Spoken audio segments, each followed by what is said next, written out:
Hi friends, அஸ்ஸலாமு அலைக்கும். Welcome back to Farani's kitchen. எல்லோரும் எப்படி இருக்கிறீங்க? வாங்க, நாங்கள் இன்றைக்கி ஃபரானிஸ் கிச்சனில் காஷ்மீரி சிக்கன் மசாலா ஒன்று செய்கிற எப்படின்றதை பார்ப்போம். இது நல்ல டேஸ்டான இந்தியன் ஸ்டைல் சிக்கன் கறி உண்டு. இது செய்கிற எப்படின்னு பார்க்குறதோட நீங்களும் இன்னும் எங்களோட சேனலுக்கு சப்ஸ்கிரைப் பண்ணாதவங்களாக இருந்தால் எங்களோட ஃபரானிஸ் கிச்சன் யூடியூப் சேனலுக்கு சப்ஸ்கிரைப் பண்ணிக்கொண்டு வாங்க இது எப்படி செய்கிறேன்னு வீடியோக்குள்ளே போய்ட்டு பார்ப்போம். இந்த சிக்கன் கறியை செய்கிறதுக்கு நான் இன்றைக்கி சிக்கன் எடுத்துக்கிறேன். வெங்காயம், தக்காளி, பச்சை கொச்சிக்காய், கொத்தமல்லி இலை, தேசிக்காய், தயிர், மஞ்சத்தூள், நச்சிரம் தூள், கொத்தமல்லி தூள், கொச்சிக்காய் தூள், ஜிஞ்சர் கார்லிக் பேஸ்ட், மிளகுத்தூள், பிரியாணி மசாலா, அதோட ஏலக்காய், கருவேப்பட்டை, கராம்பு, அன்னாசிப்பூ, சாதிக்கப்பூ, பேலீஃப் இவ்வளோ தான் நான் எடுத்துக்கிறேன். வாங்க இந்த சிக்கன் கறி எப்படி செய்கிறேன்னு பார்க்குறதோட வீடியோவை ஸ்கிப் பண்ணாமல் கடைசி வரைக்கும் பாருங்கள். அப்போ காட்டுறதுக்கு மிஸ் ஆகின இன்க்ரீடியன்ஸ் இருந்தால் உங்களுக்கு உடனுக்குடனே பார்த்துக்கொள்கிறதுக்கு எளிமாகும்.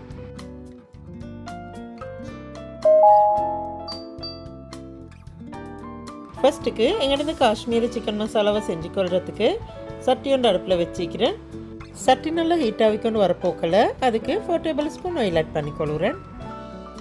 ஆயில் கொஞ்சம் ஹீட் ஆகிக்கொண்டு வரப்போக்கில் அதுக்கே நான் எடுத்து வச்சுருந்த ஏலக்காய் 4, கருவேப்பட்டை 2 துண்டு, கராம்பு ஒரு 5-6, அன்னாசிப்பூ ஒரு துண்டு, சாதிக்கப்பூ ஒரு துண்டு, பேலீஃப் 2. இது அன்னாசிப்பூ ஹாஃப் எடுத்துக்கிறேன். இது எல்லாத்தையும் ஆயிலில் போட்டு ஒரு 2 நிமிஷம் சோட்டை பண்ணிக்கொள்ளணும்.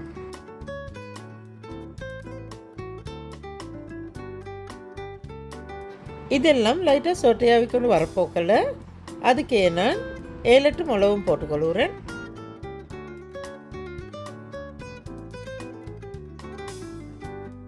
இதெல்லாம் கொஞ்சம் நல்லா சோட்டையாகிக்கொண்டு வரப்போக்கில் இதுக்கே வெங்காயம் 4 காய் எடுத்து இதை இப்படி மெல்லிசாக சின்னதாக கட் பண்ணி வச்சுக்கிறேன். அதையும் நான் இதில் போட்டுக்கொள்கிறேன்.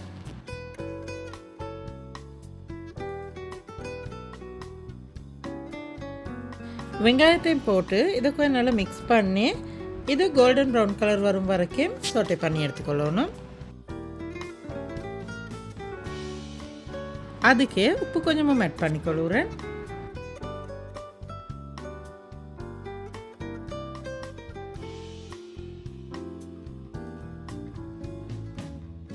வெங்காயம் நல்லா இப்படி கோல்டன் ப்ரௌன் கலருக்கு சோட்டையாக கொண்டு வரப்போக்கில் இதுக்கு நான் 2 டேபிள் ஸ்பூன் ஜிஞ்சர் கார்லிக் பேஸ்ட்டையும் ஆட் பண்ணிக்கொள்கிறேன்.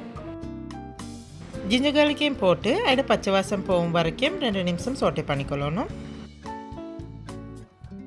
3 காய் தக்காளி எடுத்து அதையும் இப்படி சின்னதாக கட் பண்ணி வச்சுக்கிறேன். தக்காளியும் இதிலே போட்டு தக்காளியெல்லாம் நல்லா வசங்கி வரக்காட்டையும் அதையும் சோட்டை பண்ணிக்கொள்ளணும்.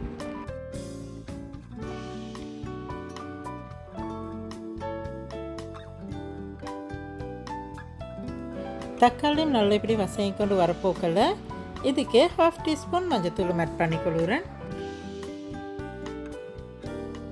இதுக்கு 1.5 டேபிள் ஸ்பூன் கொச்சிக்காத்தூள் ஆட் பண்ணிக்கொள்கிறேன். 2 டீஸ்பூன் கொத்தமல்லி தூள் ஆட் பண்ணிக்கொள்கிறேன். அதுக்கே 2 டீஸ்பூன் நச்சிரம் தூளும் போட்டுக்கொள்கிறேன். மிளகுத்தூள் 1/2 டீஸ்பூன். மசாலா எல்லாத்தையும் போட்டு கொஞ்சம் நல்லா மிக்ஸ் பண்ணிக்கொள்ளணும்.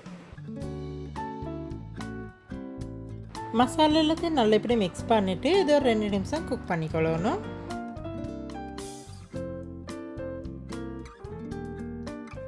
ரெண்டு நிமிஷத்துக்கு போகிறோம் இதுக்கு 1/2 கப் தண்ணியை ஊற்றி அதையும் நல்லா மிக்ஸ் பண்ணிக்கொள்ளணும்.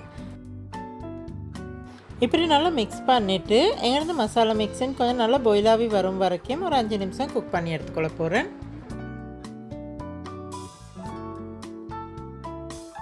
5 நிமிஷத்துக்கு போகிறோம் உங்களுக்கு விளங்குதாக்கும் எங்களோட மசாலா மிக்ஸின்னு கொஞ்சம் நல்லா கொதிச்சு கொண்டு வருவது. நான் இப்போ இதுக்கும் நல்லா மிக்ஸ் பண்ணிவிட்டு இதுக்கு 1 டேபிள் ஸ்பூன் பிரியாணி மசாலாவும் ஆட் பண்ணிக்கொள்ள போகிறேன்.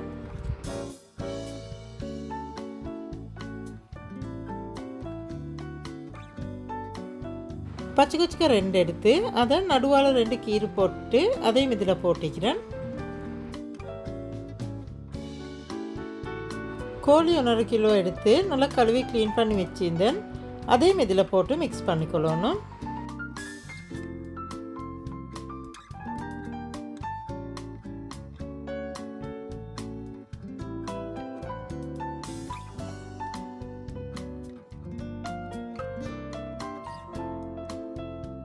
கோழி எல்லாத்தையும் நல்லா இப்படி மிக்ஸ் பண்ணிவிட்டு இதுக்கே 250 கிராம் கேர்டும் போட்டு அதையும் நல்லா மிக்ஸ் பண்ணிக்கொள்ளணும்.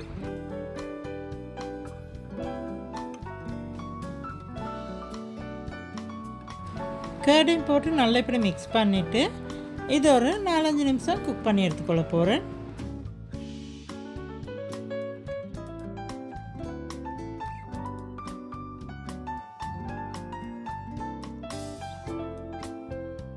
அஞ்சு நிமிஷத்துக்கு பிறகு எங்களோட சிக்கனும் பாயில் ஆகி கிரேவியும் கொஞ்சம் கொதிச்சு கொண்டு வரப்போக்கல இதுக்கு நான் தேசிக்கா ஹாஃப் காய் எடுத்து அதை இதில் புழிஞ்சு ஊற்றிக்கொள்ள போகிறேன். இதுக்கே 1 கப் தண்ணியும் ஆட் பண்ணிக்கொள்ளுறேன். உங்களுக்கு கிரேவி கொஞ்சம் கூடிய ஒன்றுமே நினைக்குதுண்டா தண்ணி கொஞ்சம் கூடிய ஊற்றி மிக்ஸ் பண்ணிக்கோங்க. இப்படி கொஞ்சம் மிக்ஸ் பண்ணிவிட்டு இதுக்கு உப்பு போதுமான்னு பார்த்துக்கோங்க. உப்பு போதாட்டி உப்பு கொஞ்சமாக போட்டு மிக்ஸ் பண்ணிக்கோங்க. உப்பு போட்டு மிக்ஸ் பண்ணிவிட்டு சட்டியை மூடி ஒரு 10 நிமிஷம் குக் பண்ணி எடுத்துக்கொள்ள போகிறேன். எங்களுக்கு கிரேவி கொஞ்சம் நல்லா கொதிச்சு வரத்துக்கு 10 நிமிஷத்துக்கு பிறகு பார்ப்போம் என்னோட சிக்கன் கறி எப்படி இருக்குதுண்டு.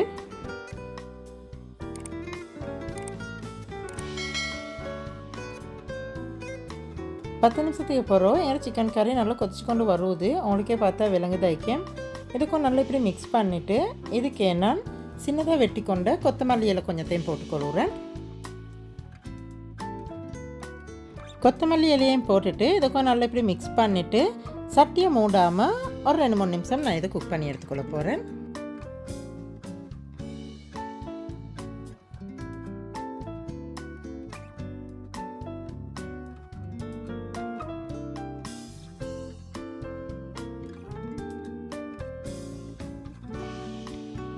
அஞ்சு நிமிஷத்துக்கு பிறகு எங்களுக்கு கிரேவியும் நல்லா கொதிச்சு கிரேவியும் திக்காகவே வந்திருக்குது. எங்களுக்கு இந்த கணக்கு போதும். நான் இப்போ அடுப்பு ஆஃப் பண்ணிக்கொள்ள போகிறேன். இது நாங்கள் இன்றைக்கி ஃபரானிஸ் கிச்சனில் செஞ்சு கொண்ட காஷ்மீரி சிக்கன் மசாலா கறி. இன்ஷா அல்லாஹ் நீங்களும் செஞ்சு ட்ரை பண்ணி பாருங்கள். இது நல்லா டேஸ்ட்டான ஒரு கறி உண்டு. நீங்களும் செஞ்சு ட்ரை பண்ணி பார்த்துட்டு உங்களோட கமெண்ட்ஸை மறக்காமல் எங்களுக்கு சொல்லுங்கள். உங்களுக்கும் எங்கேருந்து காஷ்மீரி சிக்கன் மசாலா கறி பிடிச்சிருந்துச்சுண்டா எங்களோட ஃபரானிஸ் கிச்சன் யூடியூப் சேனலுக்கு லைக் பண்ணுங்கள். அதோட உங்களுக்கு தெரிஞ்சவங்களுக்கும் ஷேர் பண்ணுங்கள். அப்போ இந்த வீடியோ மற்றவங்களுக்கும் யூஸ்ஃபுல்லாக இருக்கும்.